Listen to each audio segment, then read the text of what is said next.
अरे ये भड़काऊ भाषण देता जालिमों, मैं अनपढ़ नहीं हूं, मैं लंदन की कानून की डिग्री मेरे पास है। जिस्म को मत देखो, दाढ़ी को मत देखो, टोपी को मत देखो, जबान से सुनो। और हम मोदी को, देश के प्रधानमंत्री को और अमित शाह को बोल रहे हैं, ये झूठ भरम मत फैलाओ कि सीमांचल में घुस बैठी है। अरे 11 साल से तुम प्रधानमंत्री हो, 11 साल से तुम गृह मंत्री हो, तुम क्या चाय पी के सो गए थे कि बांग्लादेशी घुस गए? हाँ मोदी जी, एक बांग्लादेशी है,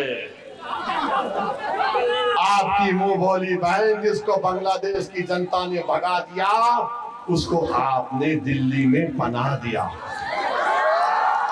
मोदी जी, वो आपकी मुंह बोली बहन को सीमांचल लाइए, हम आपको बताएंगे बांग्लादेश का रास्ता किधर जाता है।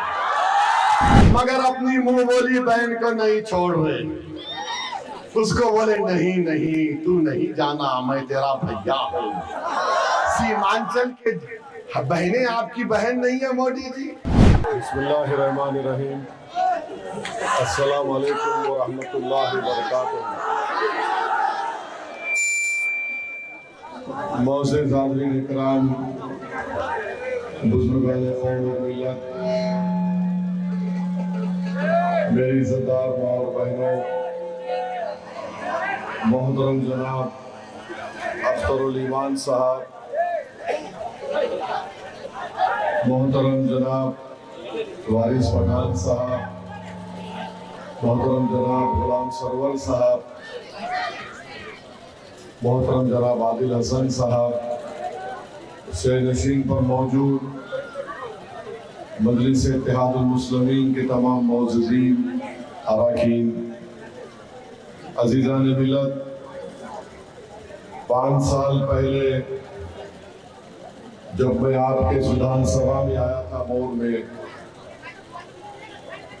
मैं अपनी हर तकरीर में इस बात को कहता था कि जो लोग 5-5 मरतबा के विधायक हैं, वो हमको ये बता दें कि उन्होंने कोई ऐसा बड़ा काम किया है अपनी विधानसभा में, तो वो हमको बता दें। ये मेरे तकरीर के जुमले आपको याद भी होंगे। आज मैं आपके दरमियान में खड़े होकर ये बात फिर से कह रहा हूँ। मैं ये बात इसलिए कह रहा हूँ कि 30 साल को ये मिले था, कोई 5 मरतबा का मिले था, और वो लोग कोई काम नहीं दिखा पाते थे। जो सबसे अहम काम जनाब अख्तरुल ईमान साहब ने किया कि उन्होंने बड़ी बेबाकी के साथ सीमांचल की जनता की तकालीफ को बिहार की विधानसभा में उठाया। उन्होंने आपके तालीम के मसले को उठाया, आपके सेहत के मसले को उठाया, और यहाँ पर जो विकास की जरूरत थी उस मसले को उठाया। अख्तरुल ईमान की असेंबली में तकारीर के अल्फाज उन लोगों को तकलीफ पहुंचाते थे जो सत्ता में बैठे हुए थे। अख्तरुल ईमान की असेंबली की मुख्तसर सी तकरीर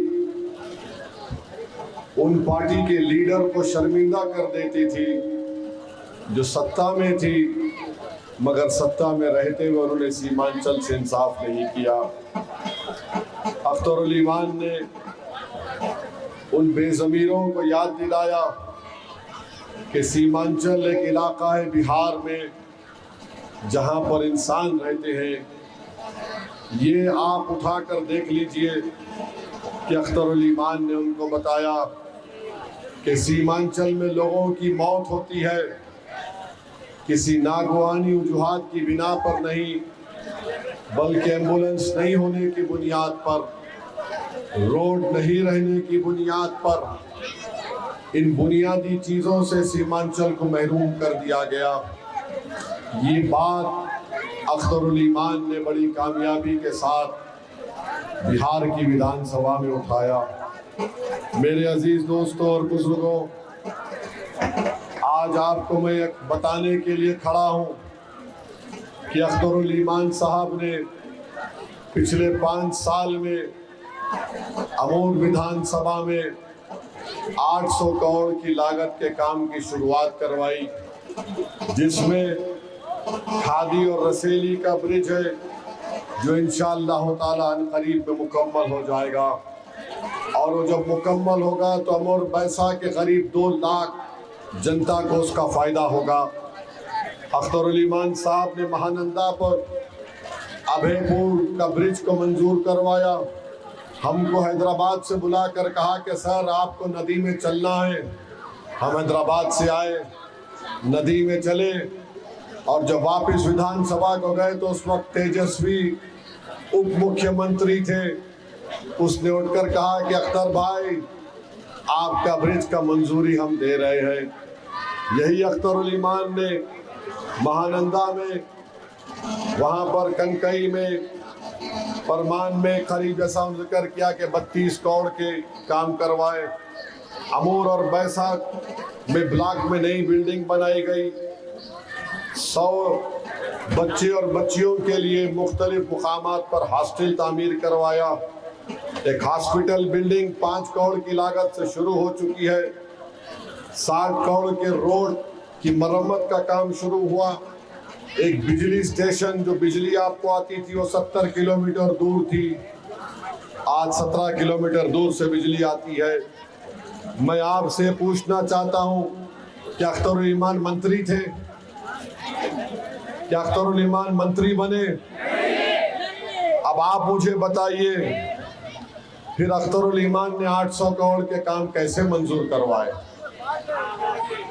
मंत्री नहीं थे अख्तरुल ईमान, 800 करोड़ के काम कैसे मंजूर करवाए? इसी अमूर विधानसभा में मोहतरम मस्तान साहब मंत्री थे। क्या कहते थे?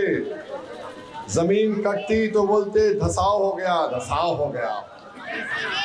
अख्तरुल ईमान 5 साल में बगैर मंत्री हुए इतना काम करवाए। और ये जो हमारे 4 विधायक, ये बेईमान जो जमीन बेचकर भाग गए, उन्होंने क्या कहा कि हम विधायक रहकर काम नहीं करा सकते, हमको मंत्री बनना है, सरकार बनाने से मतलब है। मेरे भाई अख्तरुल ईमान ने बता दिया कि ना आपको सत्ता की जरूरत है ना मंत्री की जरूरत है, अगर जरूरत है तो जिगर की जरूरत है, जो अख्तरुल ईमान में है। जिनके पास जिगर नहीं था तो 5-5 मरतबा आपने उनको विधायक बनाया, मंत्री भी बन गए, मगर कुछ नहीं किया। 5 साल में अख्तरुल ईमान ने ये काम को शुरू करवा दिया। और 5 साल अगर मिलेंगे इंशाअल्लाह ताला तो अख्तरुल ईमान इस विधानसभा को एक नई राह पर लेकर जाएगा। जो लोग आज मजलिस से पूछते हैं, अख्तरुल ईमान से पूछते हैं कि बताओ तुमने क्या काम किया 5 साल में, अरे जालिमों, तुम्हारे मुंह में जबान आ गई, तुम 5 साल का हिसाब पूछ रहे हो। मैं तुमसे 30 साल का हिसाब पूछूंगा तो क्या तुम जवाब दे पाओगे? मैं तुमसे पूछूंगा 50 साल का हिसाब, कांग्रेस का राज 20 साल, राजद का राज 15 साल, जेडीयू का राज 20 साल, जिसमें बीजेपी के साथ, उन तमाम का हिसाब पूछूंगा मैं, तो बताओ तुम हिसाब दोगे? मेरे भाई 5 साल में अख्तरुल ईमान ने ये काम करवाए, ये काम को शुरू करवा दिया। भ्रष्टाचार को खत्म करना है जो नीतीश कुमार के राज में आम हो गया। हम यकीनन भ्रष्टाचार को खत्म करेंगे। ये रिपोर्ट कार्ड मैं आपको बहैसियत सदर मजलिस इत्तेहादुल मुस्लिमीन आपको देने आया हूं, ताकि आपके दिमाग में ये बात बैठ जाए। ये मजलिस के मुखालिफिन कहते थे ओवैसी जज्बाती तकरीर करता है, ओवैसी भड़काऊ भाषण देता है। अरे जालिमों, दुश्मनों, सीमांचल को तुमने जो हाल करके रख दिया, तुम सीमांचल के दुश्मन हो, तुम मुसलमानों की क़यादत के दुश्मन हो। हाँ, मैं तकरीर करने का फन अल्लाह ने मुझे अपनी नेमत के तौर पर दिया है। अल्लाह ने मुझे भी जबान दी, तुमको भी जबान दी। अल्लाह ने तुम्हें भी दिमाग दिया, मुझे भी दिमाग दिया, मगर फर्क इतना है कि तुम डरते हो बोलने से। मैं सिवाय अल्लाह के किसी माइका लाल से नहीं डरता, इसीलिए बेखौफ होकर बोलता हूं। तुम डरते हो जेल जाने से, मैं गोली खाने से नहीं डरता हूं। तुम मौत से डरते हो, मैं इन गरीब आवाम के लिए शहीद होने को तैयार हूं। यही फर्क हम में और दूसरों में है। मेरे अजीज दोस्तों और बुजुर्गों, मेरे अजीज दोस्तों और बुजुर्गों, मेरे भाइयों, मेरी इज्जतदार माँ और बहनों, मैं आपसे अपील करने आया हूं। ये अख्तरुल ईमान वो 4 विधायक पैसों के नाम पर बिक गए, उनको भुलाकर पैसे दिए गए। इन्होंने अपना जमीन बेच दिया पैसों के नाम पर। मगर जिसने पैसों को ठुकराया, जो पैसे ले लिए वो बेईमान थे। जिसने पैसों को ठुकराया उसका नाम अख्तरुल ईमान है।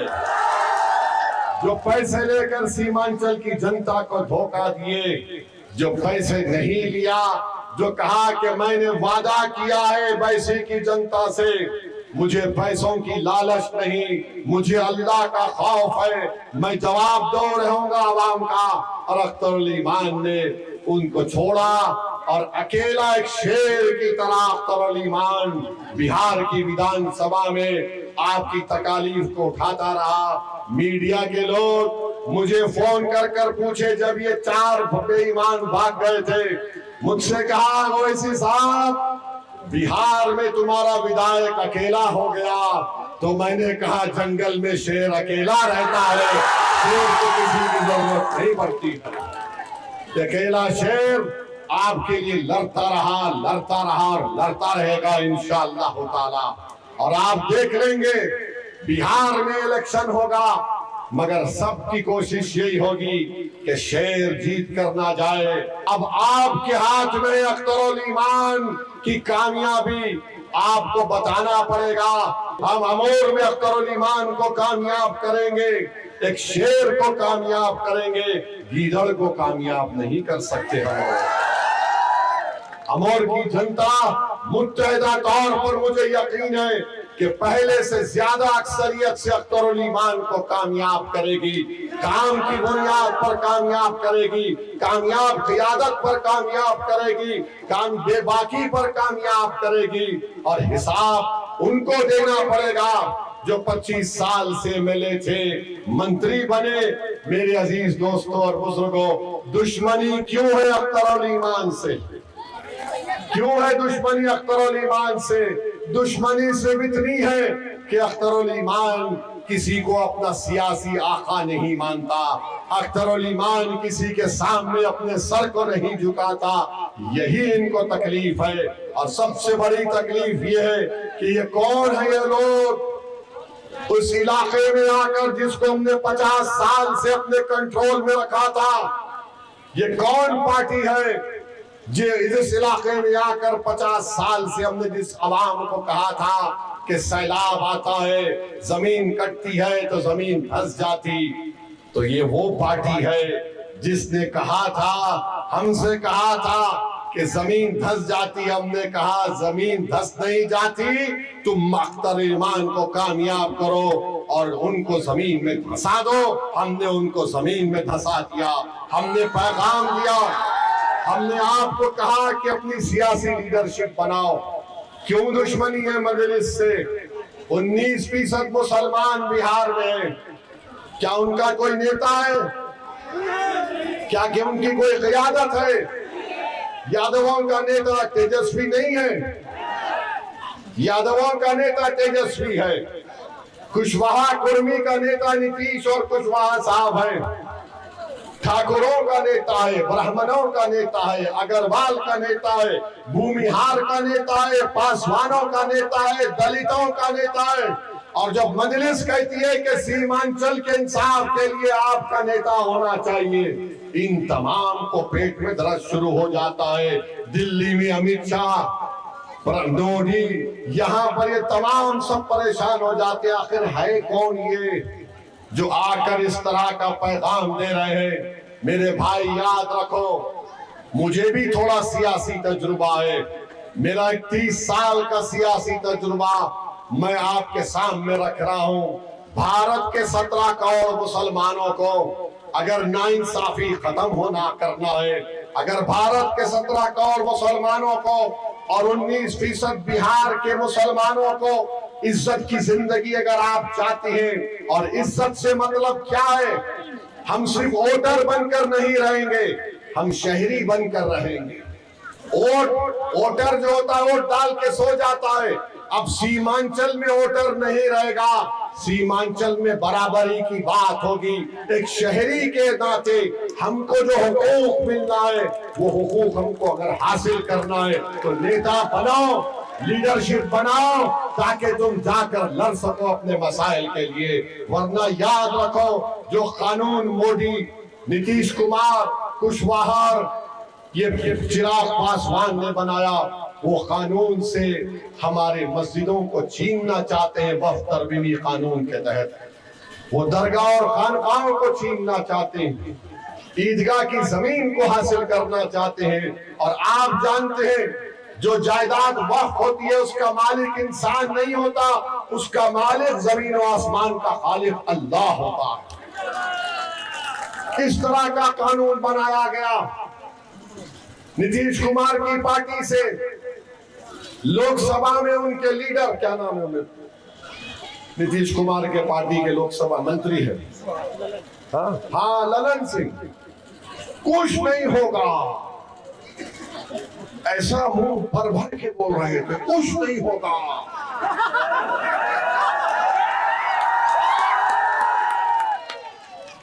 हम उनसे पूछना चाहते हैं, बिहार में जो मंदिर का बोर्ड है जिसके तहत हमारे हिंदू भाइयों के पूरे मंदिर आते हैं, उसमें क्या कोई गैर हिंदू मेंबर बन सकता है? नहीं बन सकता है। बहुत अच्छी बात है, बोर्ड गाया बिहार में है और उसके एक्ट में लिखा हुआ है कि सिर्फ हिंदू और बौद्ध मजहब के लोग उसका मेंबर बन सकते हैं। तो हमारे वक्फ बोर्ड में कैसा गैर मुस्लिम मेंबर बन रहा है? बता ललन, बताओ। नहीं बता पाएंगे, बोलेंगे नहीं नहीं सिर्फ 3 बन रहे। अरे 3 भी क्यों बनेंगे? 3 भी क्यों बनेंगे? तो क्या तुम वहां पर भी 3 बनाओगे? बोलेंगे नहीं नहीं कैसा आएगा वहां पर। मेरे भाई, ये इस तरह का कानून बनाया गया है। बिहार के वक्फ बोर्ड में अपने आप वक्फ बोर्ड बनेगा, गैर मुस्लिम को बनाएंगे नीतीश कुमार, ललन सिंह।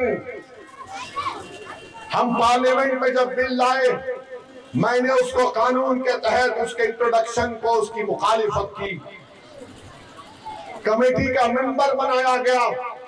अल्लाह ने मुझे मौका दिया उस कमेटी में खिदमत करने का।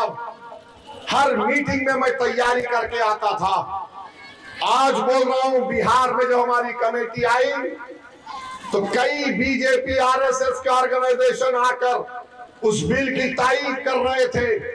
मैं उनके सामने बैठकर पूछता था, बताओ क्या बिहार के आपके धर्म के बोर्ड में आप किसी मुसलमान को मेंबर बनाओगे? तो बोले कैसे बन सकता है? मैंने कहा बहुत अच्छा है। मैंने उनसे पूछा, आपके पास वक्फ यूजर की तरह यूसेज है, क्या आप उसको रखोगे, निकालोगे? बोले रखेंगे। फिर यहाँ क्यों निकाल रहे हैं? एक एक चीज उनके सामने रखता था, लाजवाब होकर चले जाते। और फिर मैंने अपनी उस रिपोर्ट को पढ़ो, जो पढ़े लिखे हजरात है, 128 पेज की मैंने मुखालिफत में रिपोर्ट दी, एक एक सेक्शन की, 40 सेक्शन की। आज अफसोस होता है कि नरेंद्र मोदी ने अब हमारी मस्जिद को छीनना चाहते हैं। नीतीश कुमार, चिराग पासवान और कुशवाहा के साथ हमारी दरगाह और खानकाह को छीनना चाहते हैं। बताओ अगर कौन सी चीज बाकी रहेगी? जिस चीज का मालिक अल्लाह है, जिस चीज का मालिक इंसान नहीं है, तुम छीनना चाहते हो उनसे। इंशाअल्लाह ताला हम जमहूरी तरीके से ये काम को होने नहीं देंगे। इंशाअल्लाह ताला सुप्रीम कोर्ट को हम गए, मैं मेन पिटिशनर था। जब जस्टिस खन्ना चीफ जस्टिस के सामने आया तो मेरे नाम से वो पिटिशन आया था। फिर बाद में बेंच बनाई गई, उसमें भी हम पिटिशनर थे। बहरहाल ये बता रहा हूं आपको ताकि आप याद रखें इन चीजों को। मेरे अजीज दोस्तों और बुजुर्गों, याद रखिए आपकी आवाज की जरूरत है। और जो लोग हम पर इल्जाम लगाते, बी टीम बचाओ दुश्मनों, जब उपराष्ट्रपति का चुनाव हो रहा था तो असदुद्दीन ओवैसी को हमारे प्रदेश के मुख्यमंत्री ने फोन करके कहा, असद भाई हमारा साथ दो। मैंने कहा बिल्कुल साथ दूंगा। बोले जस्टिस सुदर्शन रेड्डी को वोट दो, वो इंडिया अलायंस के उम्मीदवार हैं। Justice Sudarshan Reddy supreme court के जज थे।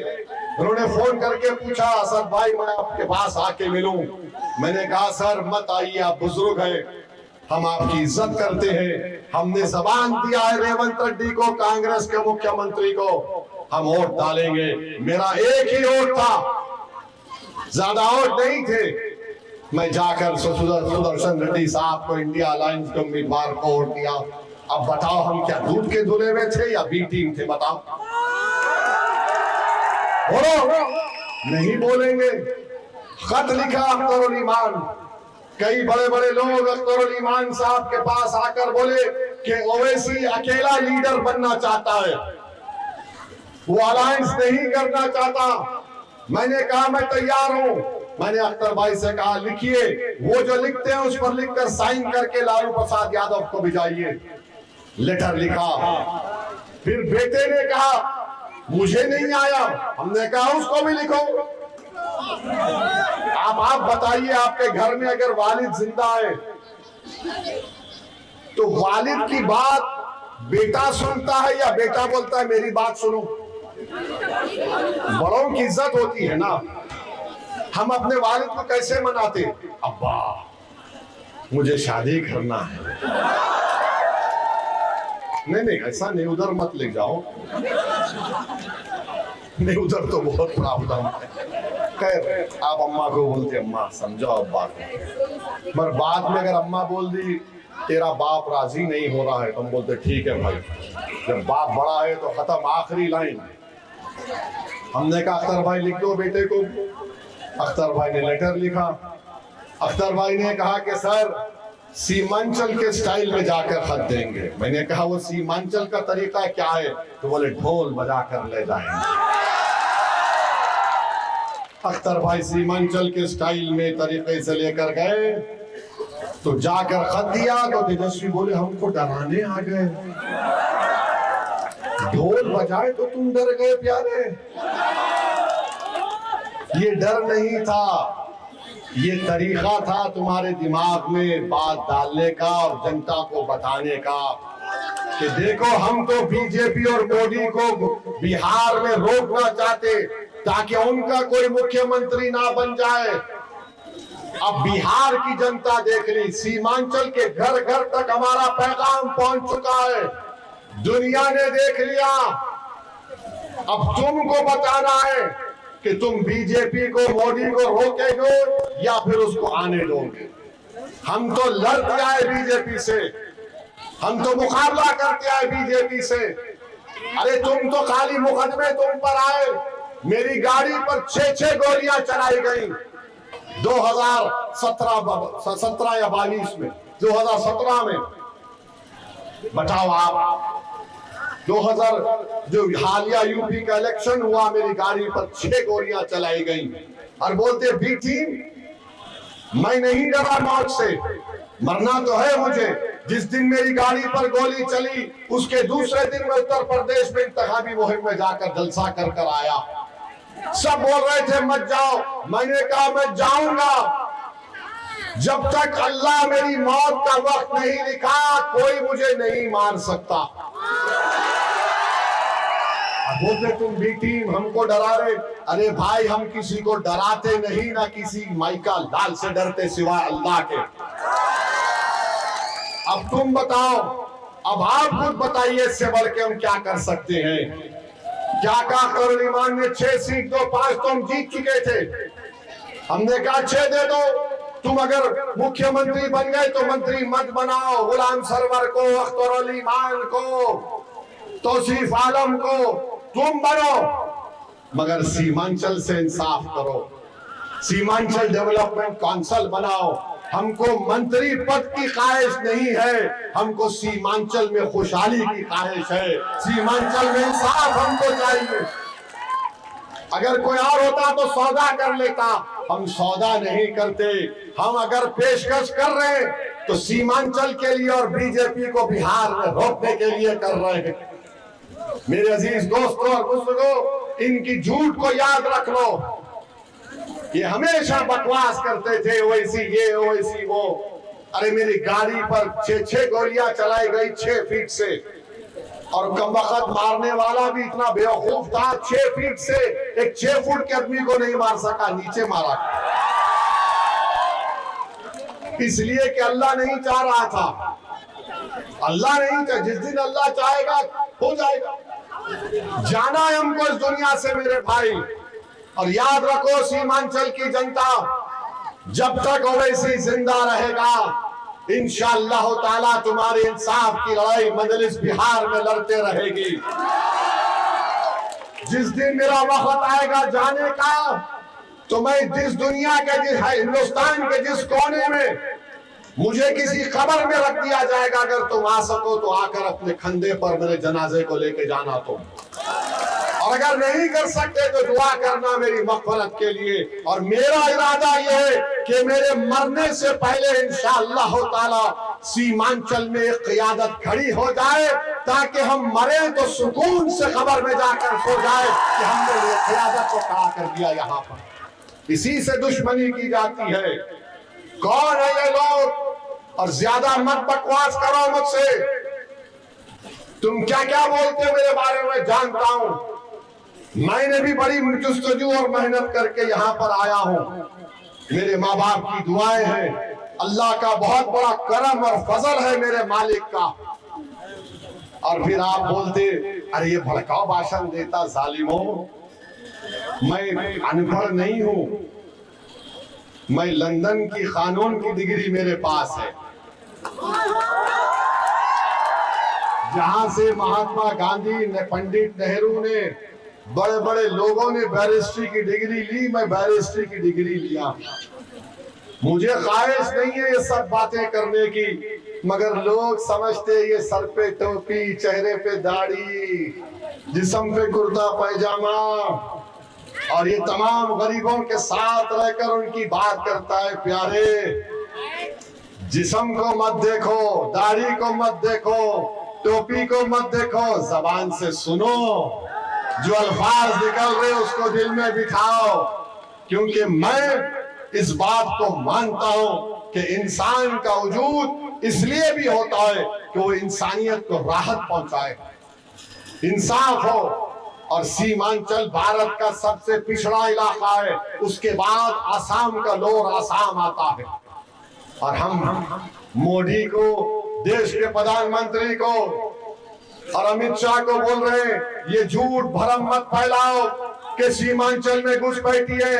अरे 11 साल से तुम प्रधानमंत्री हो, 11 साल से तुम गृह मंत्री हो, तुम क्या चाय पी के सो गए थे कि बांग्लादेशी घुस गए?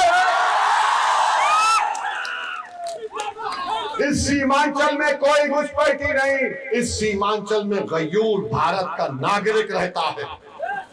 गरीब अगर है तो उसका ये मतलब नहीं है कि तुम बकवास और झूठ बोलो। अरे डरो गरीब की बदुआ से। हाँ मोदी जी, एक बांग्लादेशी है, आपकी मुंह बोली बहन, जिसको बांग्लादेश की जनता ने भगा दिया, उसको आपने दिल्ली में बना दिया। मोदी जी, वो आपकी मुंह बोली बहन को सीमांचल लाइए, हम आपको बताएंगे बांग्लादेश का रास्ता किधर जाता है। उसको ले जाकर छोड़ देते हैं, मगर अपनी मुंह बोली बहन को नहीं छोड़ रहे। उसको बोले नहीं नहीं, तू नहीं जाना, मैं तेरा भैया हूं। सीमांचल के बहनें आपकी बहन नहीं है मोदी जी? क्या सीमांचल का मुसलमान भारत का नागरिक नहीं है कि आप आकर इस तरह की बकवास करते हैं? क्या हो गया नीतीश कुमार को? क्या जेडीयू इस तरह की फिरका परस्ती को फरोग देगी?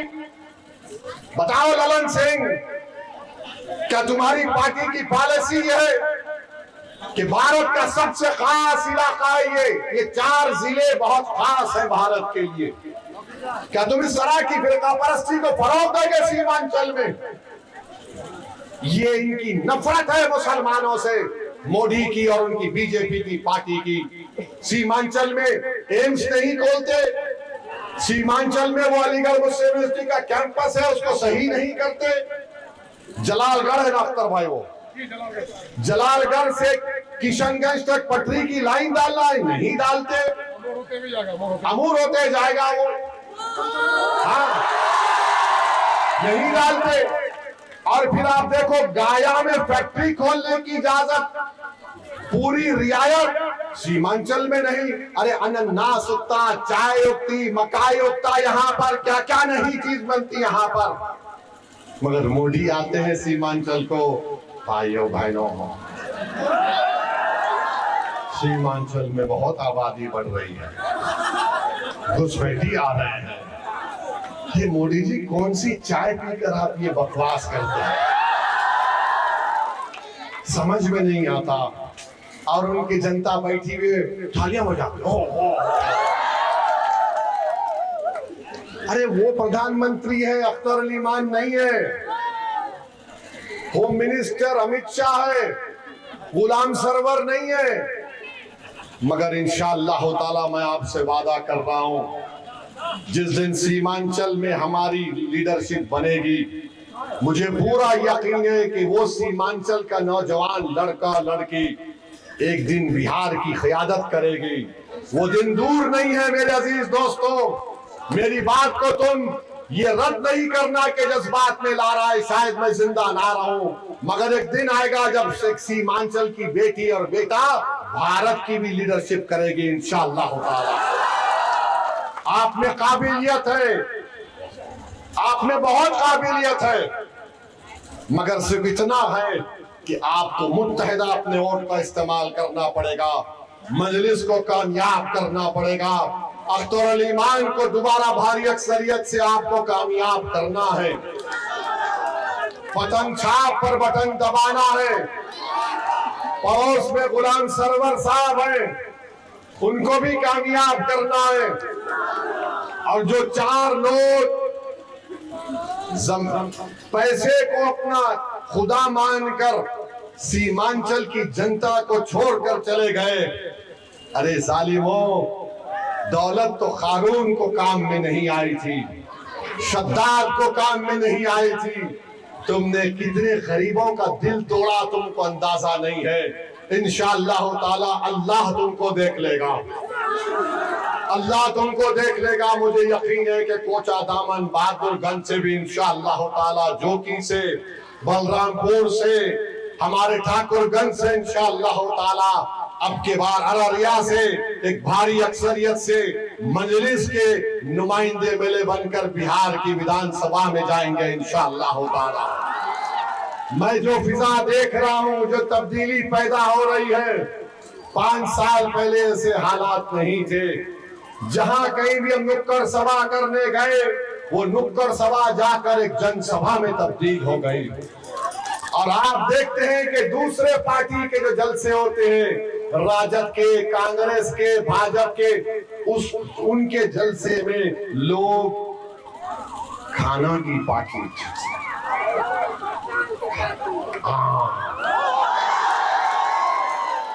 देखिए सीमांचल के लोग काबिल हैं, मेरे बोलने से पहले जान गए।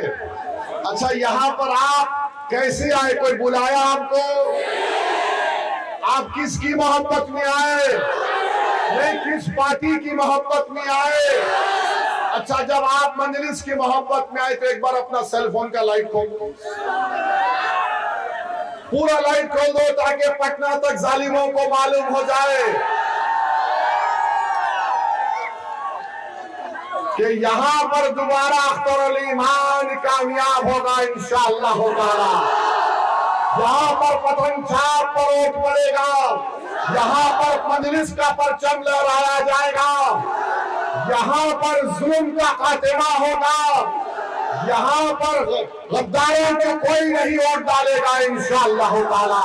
तो लगाओ मेरे साथ नारा, सीमांचल जिंदाबाद, सीमांचल जिंदाबाद, सीमांचल जिंदाबाद, सीमांचल की जनता जिंदाबाद, अमोर वर्षा की जनता जिंदाबाद। नारे तकबीर, नारे तकबीर। वाखिर दावा अल्हम्दुलिल्लाहि रब्बिल आलमीन।